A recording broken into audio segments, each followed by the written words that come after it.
వాళ్ళ కుటుంబానికి అండగా ఉండాలనే ఉద్దేశంతో ముఖ్యమంత్రి గారు చంద్రబాబు నాయుడు గారు ప్రత్యేకంగా ఫోన్ చేసి వీళ్ళకి ఏమైతే సాయం చేయగలుగుతాం అన్నీ కూడా చేయమని చెప్పడం జరిగింది. ప్రభుత్వం నుంచి ఒక 5 లక్షల రూపాయలు ఇప్పుడే కలెక్టర్ గారు ఇచ్చారు.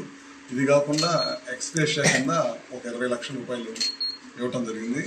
అది కాకుండా మళ్ళీ బెనిఫిట్స్ కొరసరావు గారికి వచ్చే బెనిఫిట్స్ అన్నీ కూడా దాదాపు 20,85,000 రూపాయలు మళ్ళీ బెనిఫిట్స్ ఇచ్చాము.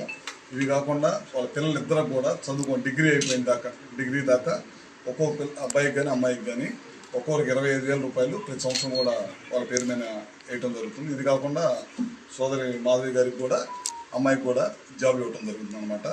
ఇవన్నీ కూడా ఈ ప్రభుత్వం ఏదైతే మొన్న మధ్య అకాల వర్షంలో సర్వీస్ చేయాలి, ప్రజలకు కరెంట్ ఇవ్వాలి, ప్రజలు చీకట్లో ఉన్నారు, ఇబ్బంది జరగకుండా ఉండాలనే ఉద్దేశంతో సాహసంగా మామూలుగా అయితే ఆ రోజు చేయకూడదు, విపరీతమైన వరద ఉంది, నేను కరెంట్ ఇవ్వాలి ఆ గ్రామానికి అనే ఉద్దేశంతో ఆయన నీళ్ళలోకి వెళ్ళటం, వరదలో కొట్టుకుపోవటం చాలా బాధాకరమైన విషయం.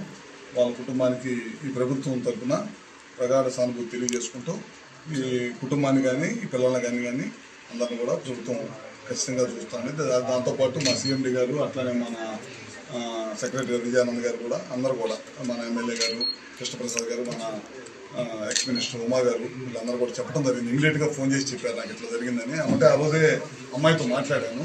అమ్మాయి కూడా మాట్లాడుతూ పిల్లలని ముందే ఫోన్ తీసుకోవాలనే మా పిల్లలు సార్ అని చెప్పి అమ్మటే ఫస్ట్ పిల్లల గురించి ఆమె కూడా ఆలోచించింది. అందుకని ప్రత్యేకంగా ఇవన్నీ కూడా ముఖ్యమంత్రి గారు గట్టిగా చెప్పి చేయమన్నారు.